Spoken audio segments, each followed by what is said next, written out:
But I'd like to welcome everyone this evening. Thank you for joining us. My name is Kim Boyd. I'm the Director of Special Education, and we have our special education team joining us this evening. Really, the purpose of the evening is to go over what COVID compensatory services are and to provide all of you that are with us this evening just a brief introduction to this new, I guess, really service that has come about because of the pandemic. So I'd like to first start by introducing the team that's with us this evening that will be presenting. It's myself, who I've already introduced. We have Ms. Jonah Ducci, who is the Supervisor of Special Education at the high school. Dr. Erin Gibbons, who is the Supervisor of Special Education for Skipback, Schwenksville, and Middle School West. Mrs. Dana Bacella, who is the Supervisor of Special Ed for Evergreen Elementary, South Elementary, and Middle School East. And we also have Dr. Sandy Shady with us, who is our inclusion facilitator for the district. So between all of us, we will be sharing pieces of the information. You should have access to the chat feature, I believe, if you wish to put questions in there. When we get through the presentation at the end, we will do some question and answer and then engage in some further conversation to see what you might want to still know about this process. What I will tell you is that this has been evolving really throughout the course of the school year this year, and we continue to learn more about CCS and what that means and what that will look like for our families and as well as our students. So the purpose this evening is really to answer these questions or make an attempt at that, so that, again, as we're discussing this, and if you have further questions, please let us know.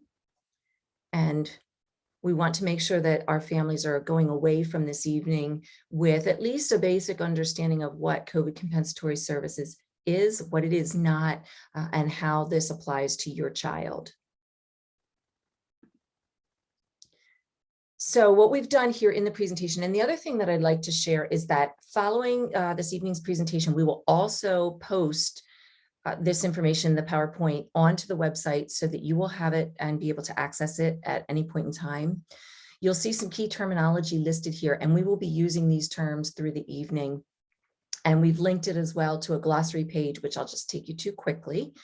That really what we'll do is give you definitions for all of these terms so that you can look at it as you see fit.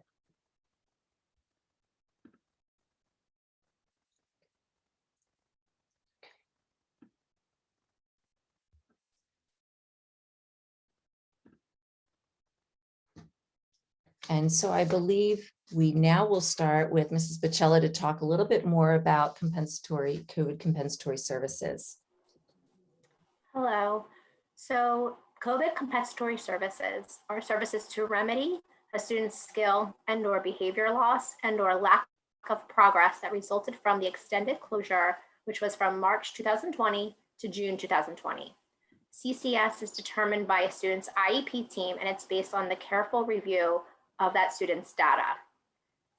It's only considered after the student has received services as set forth in his or her IEP for a period of time. This is also referred to as a recruitment period, and we're going to talk a little bit more about that later on. So this picture kind of represents what the CCS process looks like and why it was created. So it was created because of the forced closure due to COVID-19 in March, I think it was March 13th, 2020. And it kind of shows that it's a process that exists until the return of full in-person instruction.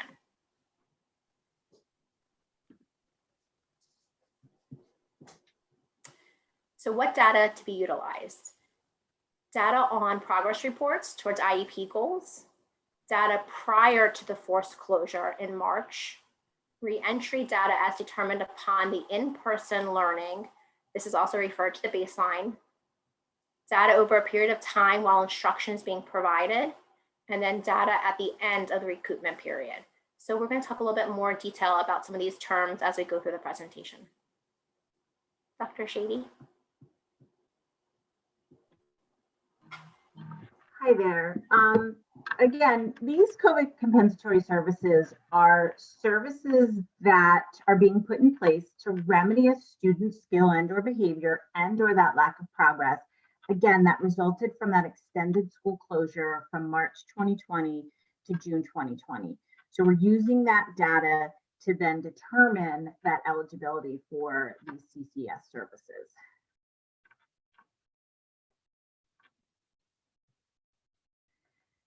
So when it comes to eligibility, for those students that are going to be determined as being not eligible, I just want to kind of go through the process and the sequence of events that bring us to that not eligible conclusion. So again, we've collected that data and reviewed that, what we're calling that re-entry data, that data that we started collecting as soon as that closure was deemed no longer. We go back one, Kim. So for those students who did not regress, they didn't lose skills or concepts, and they've continued to make progress from that March 2020 date up until the present. We've continued with their planned instruction as per their IEP. So really that closure did not impact them to any extent. They would be deemed as being not eligible for CCS services. There will be meetings that will be occurring, and that NOREP, that Notice of Recommended Educational Placement, is going to be issued with that data collection, that reporting of progress that we've been collecting in response to this CCS, which would have them as being not eligible for those CCS services. So these are our students who have, despite the closure that was mandated, continued to make progress on their IEP goals. For those students who are eligible, the process is similar to the extent that we're collecting and reviewing that reentry data, but as we're collecting and we're reviewing that data, we notice that there is a loss of skill and or that student has failed to make progress. Now, Mrs. Pichello spoke about a recoupment period. It's very common that when students are withdrawn, even over the course of a summer or an extended break, they lose skill. But the hope is that with instruction within that area, they gain that skill back. These are our students who, despite that recoupment period of instruction that occurred through the implementation of that IEP, have not recouped or gained back those lost skills or did not make progress on their IEP goals as of March 13th, which was that date of closure for us. So these are our kids who have, despite the instruction that's been occurring, they've lost skills as a result of the closure and therefore would be deemed as being eligible for those CCS services. Again, IEP meetings will be occurring and then a NOREP will be issued determining or making that eligibility feasible for them to receive those services. Can I ask a quick question? I'm sorry, I'm Gideon Anhorn's mom. Just wondering, so that recruitment period is from June until present?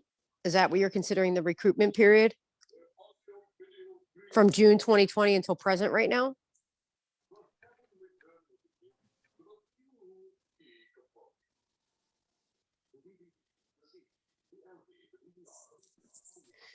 No, the recoupment period is once the students return to 5 days per week instruction, we need to gather baseline data upon their return. We need to look at where they left off in March, compare it to that baseline. Then upon the return, there's a recoupment period. So there's a period of instruction that occurs once they return to us. And in that, and through that process, we are also gathering data to see if they're recouping the skills that may have been lost. Okay, so the recoupment period is from March 22nd till present. We're going to talk a little bit about that. Yeah, honestly, it's going to depend on the group of students and when they return to us. So we will actually talk more about that. That's a great question. The other thing that I do want to quickly just mention is this is separate from conversations around extended school year. So it's totally separate from extended school year. And I just wanted to make Correct, right. that clear. Okay. Yes, All right. thank you. You're welcome. I'm going to mute and turn it back over to Dr. Shady. And Dr. Shady, would you like me to advance the slides so that we can show our audience a sample of the data collection sheet? Sure.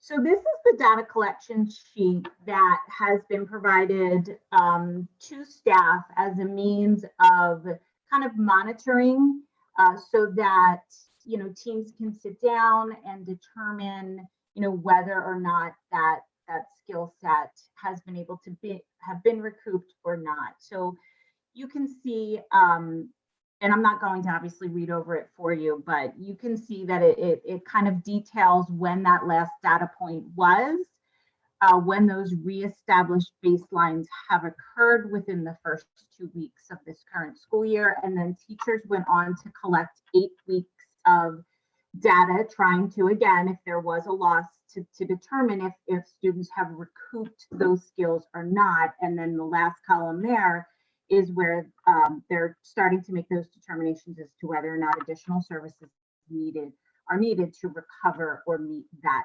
particular goal area. And this is for every goal that every student has within their IEP. All right, I think we're on to Ms. Aducci next. Hello, good evening. So when we're looking at COVID compensatory services, part of the process is to hold an IEP team meeting. Once we've looked at that data, gathered that data, established that baseline, and have provided that recoupment period of instruction, we want to be able to call the team members together to the table. It's important to note that these determinations aren't made in isolation, and that parents, guardians, and all the other team members are critical to this process. So when we look at the process, and specifically the IEP team meeting, we kind of ask ourselves, well, what comes next? Within that IEP team meeting, we're going to review the data collected. Specifically, you might become very familiar with those data sheets that Dr. Shady has just shared with you. So we'll review that data that's collected. And part of the process is to then, as a team, make a determination, specifically if we see that the student has failed to recoup those skills and or has failed to make progress during that recoupment period. We then, as a team, would determine what type of COVID compensatory services would be required, including what specific skill sets. We might not need services for every skill that was in the IEP prior to that March 13th closure. So we'll be able to identify specifically what skills, what supports, and specifically what delivery of service or how the frequency and duration of that delivery of service. Following that IEP team meeting, the IEP will be then reissued with updated information within the IEP, and a NOREP will also be issued along with that IEP outlining the supports and services. There are certain considerations that we want to take into consideration. There's certain things we want to take into consideration when we're looking and going through that process. The first thing is we want to look at those levels of academic and functional performance prior to the March 13th closure, and then compare them to the current levels of academic and functional performance, specifically in relation to those annual IEP goals. We also want to take into consideration information and observations from teachers, related service providers, parents and caregivers, along with other team members that might be present at the table. And I think it's important to note that these COVID compensatory services and determinations will not only be made for academic and behavioral goals, but we are also looking at goals that are provided or supports that are provided and goals that accompany those related services as well. Data collected through the progress monitoring and progress reports will also be critical in making those determinations. Other considerations to look at include the amount of skill and or behavioral loss and or lack of progress. So it's not about that lack of recoupment of that skill. In addition, we also want to look to see if that student was able to not only recoup that skill, but make appropriate progress. after that extended school closure. We also want to look at historical data regarding that student's ability to recoup lost skills and behavior. And we also are going to take into consideration those results from informal and formal assessments that will be issued throughout the school year, specifically after the students return to full-time in-person instruction.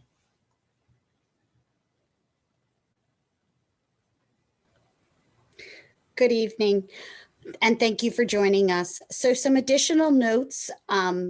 CCS services are based on those IEP goals. It is a process that we are working through and developing as we get information from the Pennsylvania Department of Education. CCS is not an hour for hour compensation. So teachers who were prescribed in the IEP as 1 hour of a specific instruction, it doesn't equate to exactly 1 hour of instruction. So it's more what services we need to provide in order to get kids back up to making progress and on the right track again. Not every student will be eligible for CCS services. These students who aren't eligible will not have them. We will NOREP that process, but you will be part of that process and of that team and working through the data with your team. Please be patient and work collaboratively with your children's school team as we work through this for each and every student.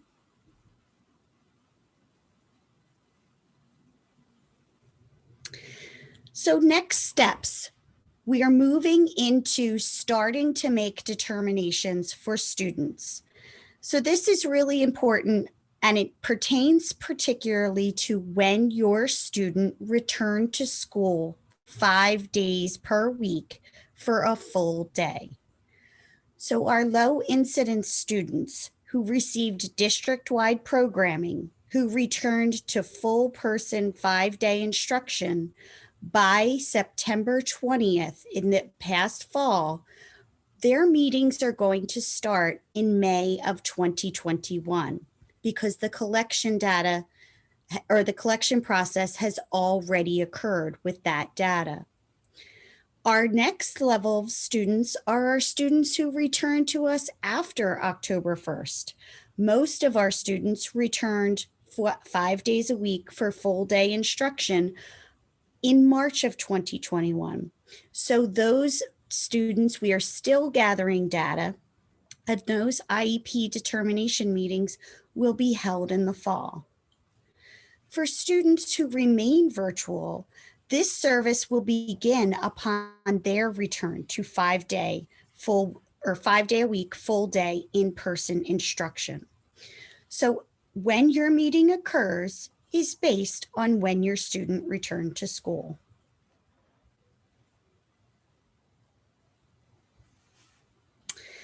We've linked the PDE website that explains what COVID compensatory services are, and there's additional resources for parents within this link. I'm going to, or Dr. Boyd, can you open that for? As you can see, this takes you to that particular website. And as you all can also see, it's updated, and when it is updated is indicated on the top of the page. So as more information comes out, the updates are shown here. And in addition, if more updates come out, we will incorporate those updates into our process if need be. Okay. Thank you, Dr. Boyd. You're welcome. That is really the bulk of the information that we have this evening. I'm going to stop sharing my screen. And we can certainly go back, to any of that information. There's a lot of information there that we presented. Of course, we've had some time to sort of process it. Parents have not necessarily had that same opportunity. So what we'd like to do at this point is really see if there's questions that you have that we could answer for you this evening. Dr. Boyd, we have one question in the chat just asking if there's anything for kids who have 504s. Okay. So this compensatory services is for students that have IEPs. It is not for students with 504s. Although if you have specific concerns about your child and how they're performing, if they have a 504 and there's 504 services, I would certainly encourage you to reach out to the school and talk with the team about that. Now, if you've been paying attention or following along with our school board meetings, there has been discussion about summer programming for all of our students. So there are some different opportunities that we anticipate offering this summer for our students, and more information will be forthcoming at the May school board meeting. I don't know if that helps to answer the question. But if anyone else has questions, you can certainly unmute and we can engage in that conversation right now, or you're also welcome to use the chat feature to post any questions you might have there.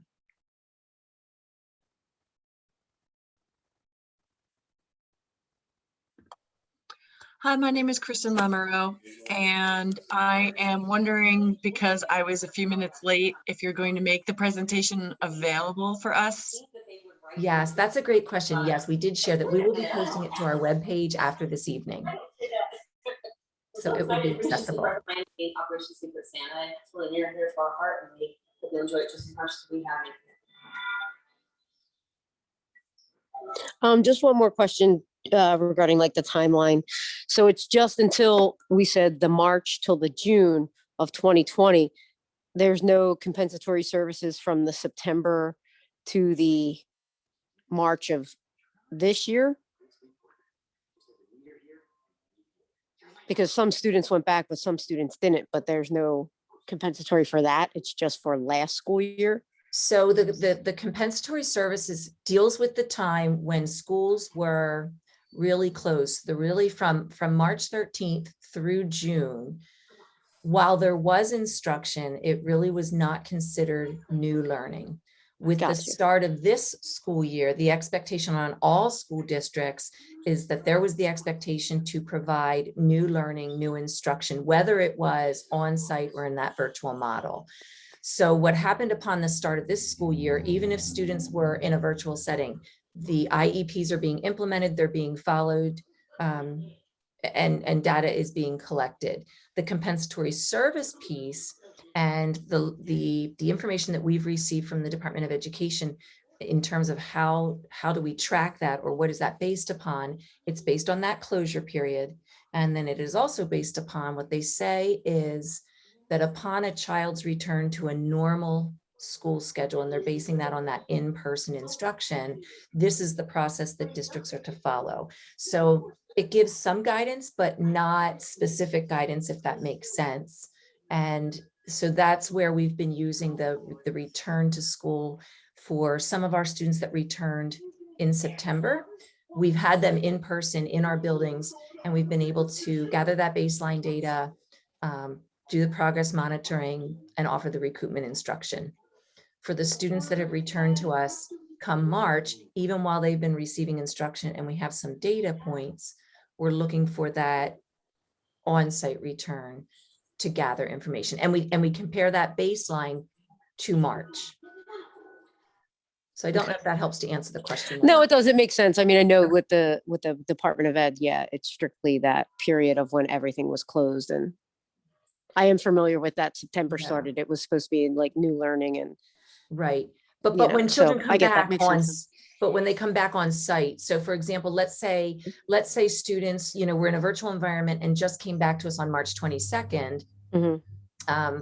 We're now April, we're almost a month, but we should have collected at this point in time, teachers should be having gathered the baseline data for those children, right? That maybe we're not here 5 days a week. So now that they are, we should have baseline data that we are then comparing. And my team, correct me if I'm wrong or if I'm saying anything incorrect here, but we would take that baseline data, compare it to where the children, that child left off in March.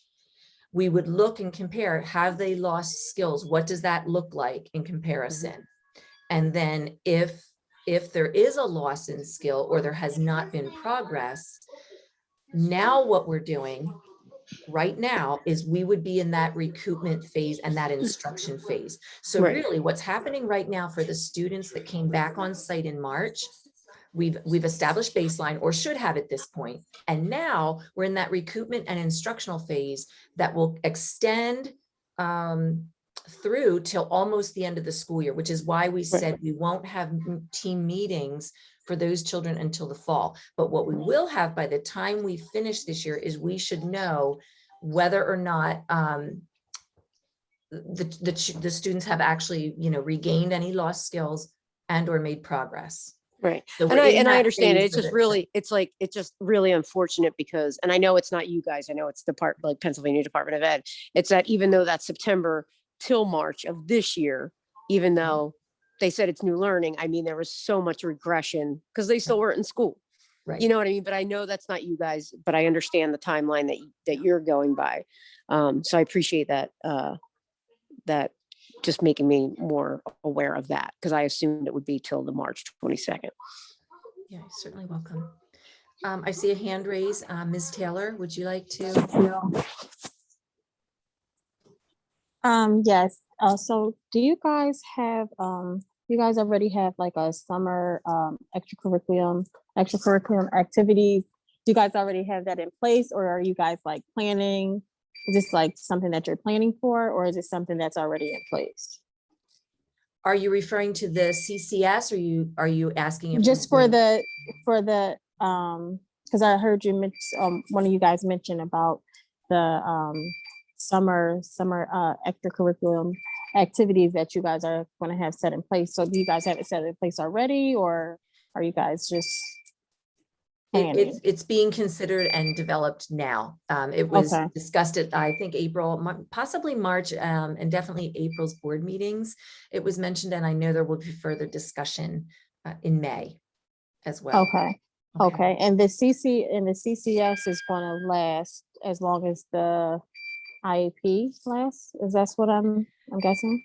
No, not necessarily. So what we need to do with that is, as we collect that information to identify what it is, what skills and areas of support that students need, then what we need to do is develop a plan for how will that be delivered. So the other thing that I don't know if any of our slides talked about it, but CCS services needs to be beyond the school day. So it cannot be it cannot take place during the school day itself. It would need to be outside of the school day. So for the first group of students, we are looking at delivering some sort of a program, and this is what we're working on now, is to potentially deliver something this summer for that first group of students. We fully anticipate that some of these COVID compensatory services will also take place next school year outside of the school day and or next summer. So again, those are elements that we have to continue to develop as we identify the needs for our students. And I don't know if any of the special ed team has anything they want to add to any of that explanation.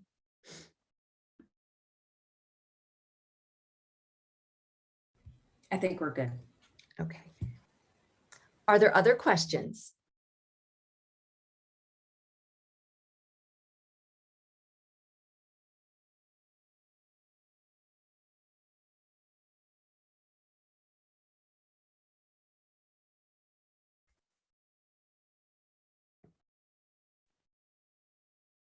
I see a hand up. Zoe Webster. Yeah, Zoe Webster here. I sincerely apologize. I actually was out taking a walk with my child. So thank you very much for having this Zoom meeting. I feel as though I missed a majority of it, so I apologize, and I'm sure I will reach out and follow up more on questions. My reason for being here is because I'm looking into a potential move into Montgomery County and the district there, and just wanted to get a heads up as to what special services look like and what that might look like for an upcoming school year. I'm just trying to educate myself as to what might be available, so just trying to be proactive. And again, I apologize because it sounds like maybe I missed the majority in the meat of the matter here. So thank you for holding this, and I'll follow up later. Yes, please feel free to reach out to any one of us. We're happy to, set up a time and talk further and maybe answer any questions that you might have that we can answer for you. So thanks for joining us this Thank evening. you.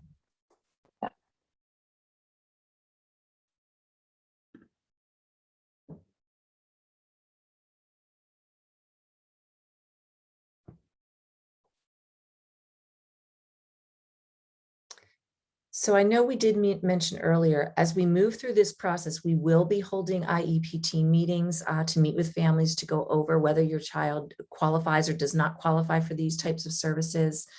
Again, throughout the course of the school year, we do have annual IEP meetings, obviously, and for some of our families, we meet more than once within a school year. So hopefully there aren't too many surprises that, what we do hope is that our case managers are engaging with our families, having those conversations. And so if there's concerns or we see that children are maybe not making the appropriate progress, that we hope that we're engaging with our families to have those conversations in an ongoing manner. Again, the purpose of this evening was really to talk about CCS because it is something that has evolved due to the pandemic, due to the closure. This was not anything that has been offered previously. So we have our team, our special education team, we have monthly meetings with special ed administration across the county. And this is something that all of the school districts are discussing right now and trying to figure out how does this work? What does this look like? So it is something that none of us have had any experience with before. But we do want to certainly engage with our families, answer any questions that you may have, and work together to support the children. So I believe we might have another question in the chat. Hi, this is Yasmin. I typed the question. So I have a daughter with an IEP and she's graduating from Evergreen this year and going to, I think, East in September, and she's still 100% virtual. So how will that work, being as though she's changing schools and she probably will not be virtual until September? I mean, on site until September. Does anybody else want to take that one? Sure, I can jump in and help explain. So when we look at that recruitment period, we are looking to gather that baseline data from the March 2020 closure. We're going to compare that data point that was on your daughter's goals or your son's goals from March 2020. Once your student returns to school for that 5-day week in-person instruction for a full day, we are then able to compare that baseline data to the last data point in March 3rd that we gathered prior to March 13th, 2020. Once we have that baseline data and establish whether or not there's any regression or loss of skill sets, we would initiate, once your student is back to in-person instruction, we can start to initiate that recruitment instruction for approximately a period of about 8 to 10 weeks. Once we have that 8 to 10 weeks of recruitment instruction, we'll be gathering data along the process, and we'll be able to compare that data to the baseline data as well as the data collected prior to the closure. And we'll be able to see whether or not there's not only a recoupment of skills, but adequate progression as well. So for a student that won't return from the virtual setting until next September, that's when that process will begin, regardless of whether or not they're switching schools or not. No, that's fine. Okay, thanks.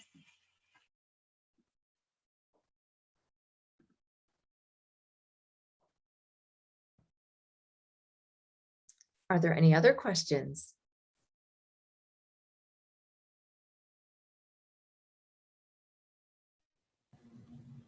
I have another question. In the district that my son is currently, there is extended school year that's offered. Right now, it appears, as long as things are going well, it will be in person.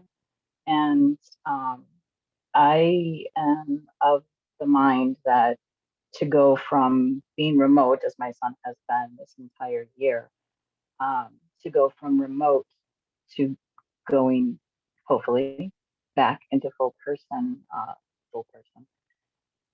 in person, no matter what district he's in, is rather abrupt and challenging all at once. And so I'm looking at him attending ESY as a transition in itself, to be, for the school transition time when it goes into person. I'm looking at it not only as support services in supporting education period, is like your CCS services, it sounds like, but that it also would support the emotional piece of special services, at least for his IEP, to get used to being in-person instruction. So I don't know, is that part of the COVID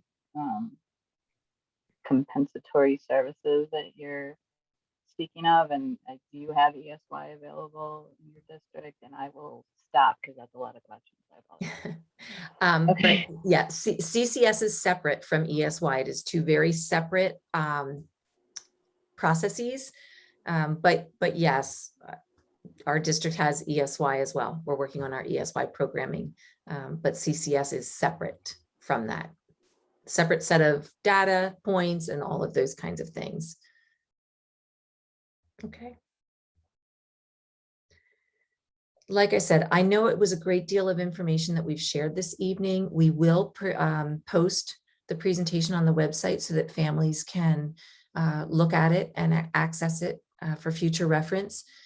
If you're anything like me, I typically have to listen to the information, walk away, process it a little bit, and most likely I would have more questions following this evening's presentation. So if you're like me and you do have questions beyond this evening, please do not hesitate to reach out to either your child's case manager, one of the supervisors that support your building, or myself, and we're happy to answer further questions. And like we had shared, as more information becomes available, we will be sure to get that out to our families as well. Okay, and someone asked for the link to where we will be posting. We will be posting it on the PDSD webpage. Most likely it'll be on the front page, but it will also be posted on our special education page. Okay. I appreciate everyone joining us this evening. I hope you have a great rest of the night. And like I said, please don't hesitate to reach out to us. Thanks so much for joining. Thank you. Thank you. Good night. Thank Good you. night. Thank you.